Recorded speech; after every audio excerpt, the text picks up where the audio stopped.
Hi everyone. Welcome back. Thanks for joining us today. We've got a brand new story to share with you. So let's begin. My name is Jason. A night of gratitude. A time to gather with family and friends, share a meal, and appreciate what we had. But that night, as I sat at the dinner table surrounded by people I had known for years, I never expected my wife to turn me into the main joke of the evening. The meal had been going well. Everyone was enjoying the food, laughing, and swapping stories. I was engaged in a conversation with my brother-in-law when my wife's voice suddenly cut through the room. "Oh, come on," she said, loudly smirking. "You guys should be thankful. At least you have something exciting going on. I can't say the same for what happens in our bedroom." For a second there was silence, then scattered chuckles. Some tried to mask their amusement by taking a sip of their drinks or looking down at their plates, but the damage was already done. My wife's words had landed exactly how she wanted them to. She had thrown me under the bus for her own entertainment. I felt the heat rise to my face, but I forced myself to stay calm. I looked around the table, seeing the uncomfortable expressions mixed with poorly hidden grins. Some of the guests awkwardly shifted in their seats, while others stole glances at me, waiting to see how I would react. I could have said something right then, but what was the point? Calling her out in front of everyone would only make things worse. Instead, I picked up my glass, took a slow sip, and acted as if the comment didn't bother me. But inside, something changed. This wasn't just a tasteless joke.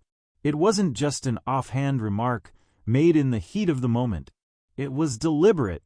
And the worst part, this wasn't the first time. I thought back to other times when she had made similar comments, maybe not as direct, but enough to chip away at my dignity little by little.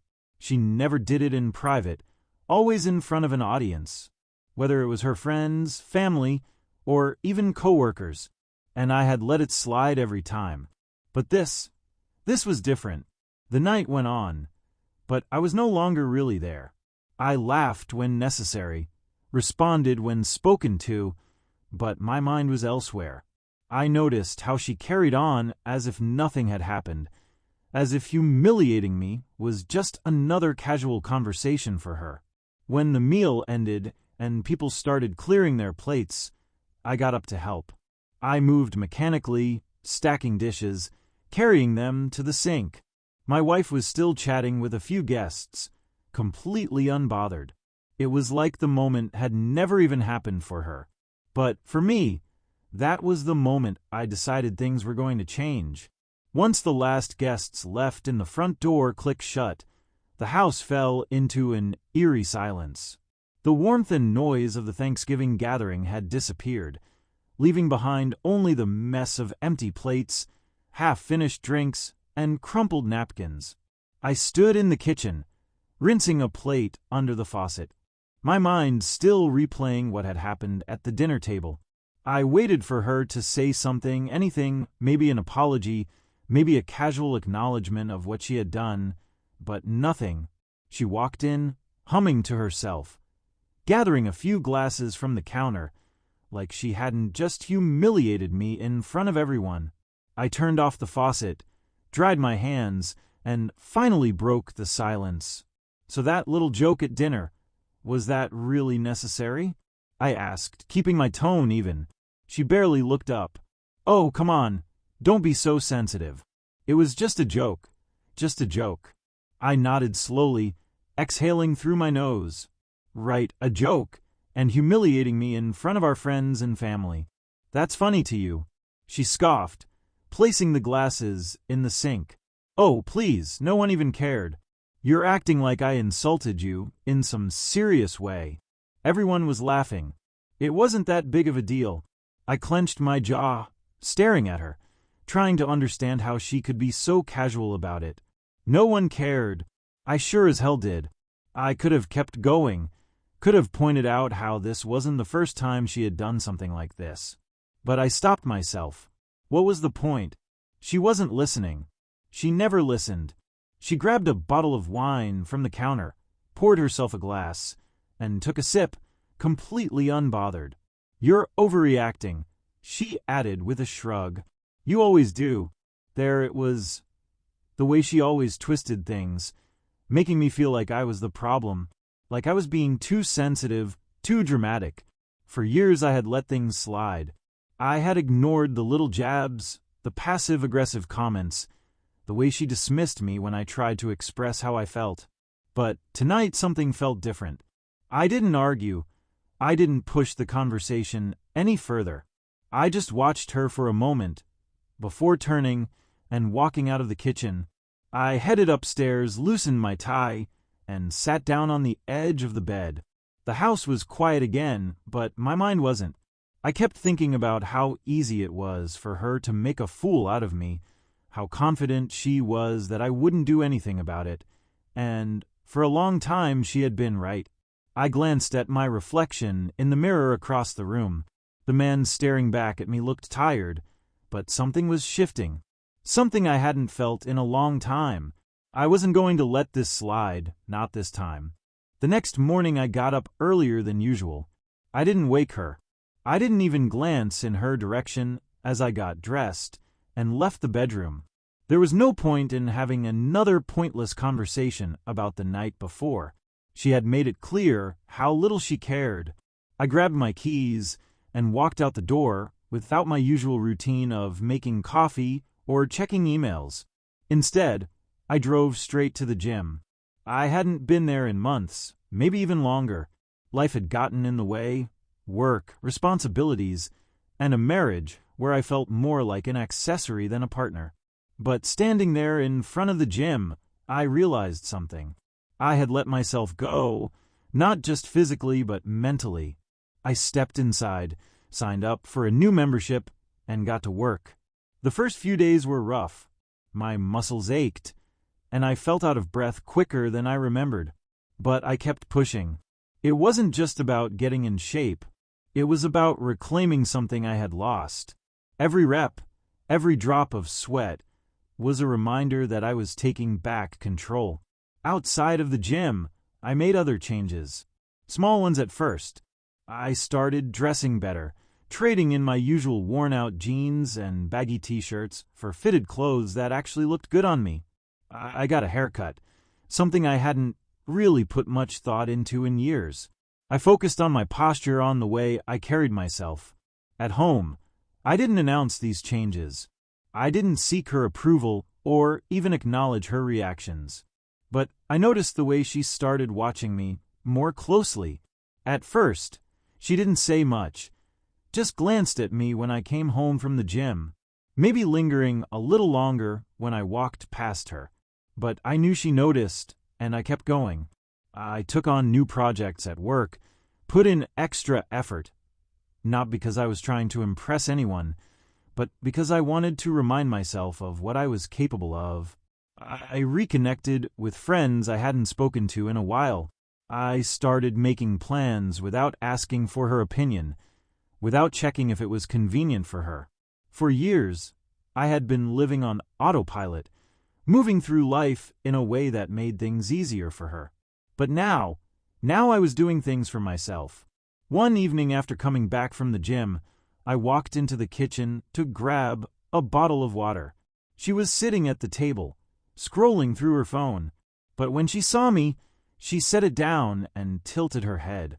"You've been going to the gym a lot lately," she said, her tone light, but laced with something else. I twisted the cap off my water bottle and took a sip. "Yeah." She waited like she expected me to say more. When I didn't, she forced a small laugh. "What brought that on?" I shrugged, leaning against the counter. Felt like it was time for a change. She studied me for a moment, and for the first time in a long time, I saw something in her expression that I hadn't seen before. Uncertainty. I didn't say anything else. I didn't need to. I just took another sip of water, nodded, and walked past her, leaving her sitting there wondering what was coming next. Over the next few weeks, I kept moving forward.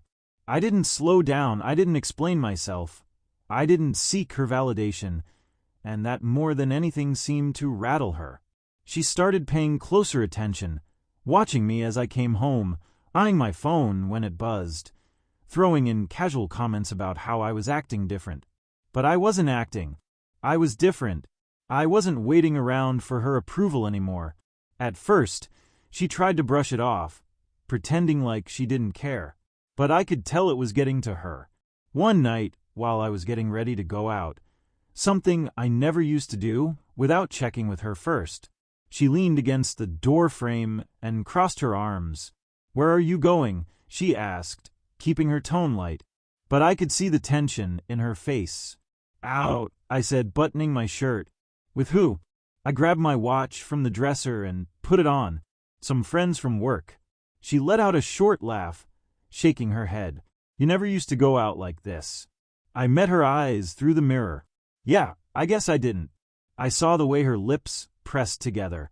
She wasn't used to this. She was used to having control, used to me being predictable, always available, always bending to whatever fit her needs. But now she was the one feeling unsure. A few nights later, I was in the living room responding to messages when she sat down next to me. "You've been really busy lately," she said, her voice softer than usual. I nodded. "Yeah." She hesitated before speaking again. "If something's wrong, you can talk to me." I almost laughed at that. Now she wanted to talk. After years of dismissing me, after brushing off every time I tried to bring up how I felt, now, when she could feel the shift happening, when she could sense that she was losing her grip, I didn't take the bait. I didn't reassure her. I didn't tell her everything was fine. I just looked at her, held her gaze for a moment, then went back to my phone. That silence said more than words ever could. She started trying harder after that. Little things at first. She'd cook dinner more often, bring up old memories, mention places we used to go when things were better. She tried to act like nothing had changed, like we could just fall back into our old roles. But I wasn't playing along. One night she reached for my hand while we were sitting on the couch. It was something she hadn't done in months, maybe even longer. I didn't pull away, but I didn't hold on either, because for the first time in a long time, I wasn't the one chasing. The changes in her behavior became more obvious after that night. She started trying harder, but it wasn't out of love or genuine effort. It was out of fear of losing control, fear of no longer being the one pulling the strings. She would randomly compliment me, something that hadn't happened in years. "You look good today," she'd say, studying me like I was a stranger she was trying to figure out. I'd nod, thanks, no excitement, no eagerness, just a simple acknowledgement. She started texting me more during the day, asking about my schedule, wanting to know when I'd be home. She had never cared much before. If I came home late from work, she barely noticed. Now she was suddenly interested in my whereabouts. One evening, as I was getting ready for the gym, she leaned against the doorway, watching me tie my sneakers. "You've really committed to this whole fitness thing," she said. I nodded. "Yeah." She hesitated before speaking again. "Are you doing this for someone?" I paused, looking up at her. The insecurity in her voice was something I had never heard before. I could see it in her eyes. She was trying to figure out if I had already moved on, if I had found someone else. I didn't answer right away. I let the silence stretch between us. Then I stood up, grabbed my keys, and said, "I'm doing this for myself." And that was the truth. She didn't like that answer. She wanted me to say something that would make her feel secure again, something that would let her slip back into the comfort of knowing she had control. But I wasn't giving her that satisfaction. She started pushing harder after that. One night, she cooked my favorite meal, a dish she hadn't made in years. She set the table, lit candles, and even poured me a drink before I sat down. I took a bite. It was good. It always had been. But I wasn't going to pretend this was some magical fix. "This is nice," I said, keeping my voice neutral. She smiled, relieved. "I thought it would be. I know we've been a little off lately, but maybe we just need to spend more time together." I let her talk. I let her explain how things could go back to normal, how we could work on things. But the more she spoke, the more I realized she wasn't apologizing. She wasn't acknowledging anything she had done. She was just trying to reset things back to the way they were, and I wasn't interested in that. Later that night, as she reached for my hand again, I let her.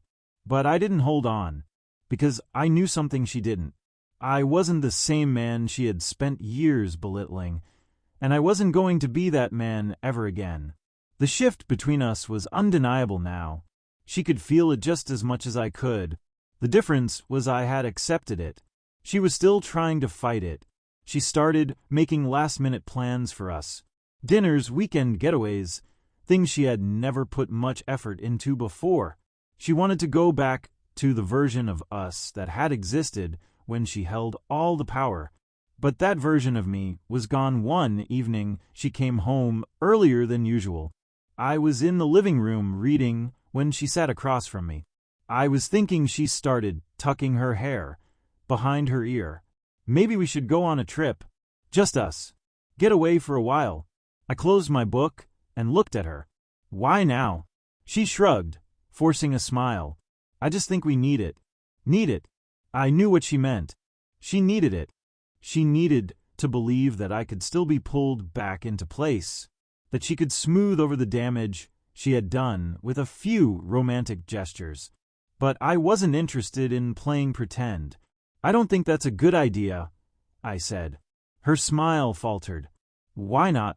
I sighed, setting the book down. Because I'm done. The words landed heavy between us. She blinked, as if trying to process what I had just said. Done with what? She asked, her voice quieter now. I leaned forward, resting my elbows on my knees. Done with this. Done pretending that what happened at Thanksgiving was just a joke.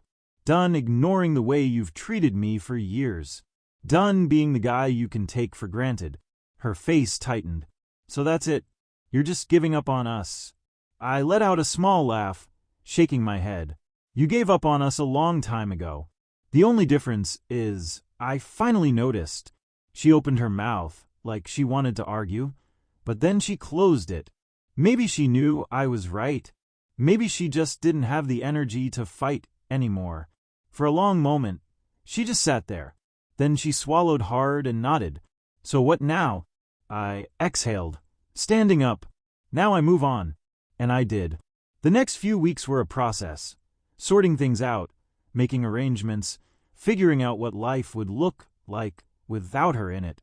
But the truth was, I had already started moving on long before that conversation.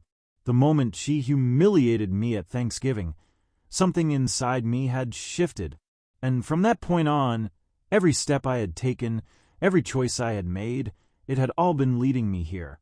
To a life where I was no longer defined by the way she saw me. To a life where I chose me. So you must be wondering what became of that fateful Thanksgiving day. The divorce was a mess, lawyers, arguments, division of assets. It was everything you'd expect from a marriage that had been falling apart long before either of us admitted it. She didn't take it well. At first, she tried to act indifferent, as if it didn't bother her. Then came the anger, the accusations, the sudden desperation to fix what she had spent years breaking. But it was too late. Walking away wasn't easy, but staying would have been worse. And now I'm living life on my own terms. No more walking on eggshells. No more being the punchline to someone else's jokes. I built myself back up, not for revenge, not to prove a point, but because I deserved better. So, if you're sitting there wondering if it's worth it to reclaim your self-respect, let me make it simple for you. It is. Our story has come to an end. If you've made it this far, how about subscribing to our channel? It helps us immensely. I'll be waiting for you in the next story. See you soon.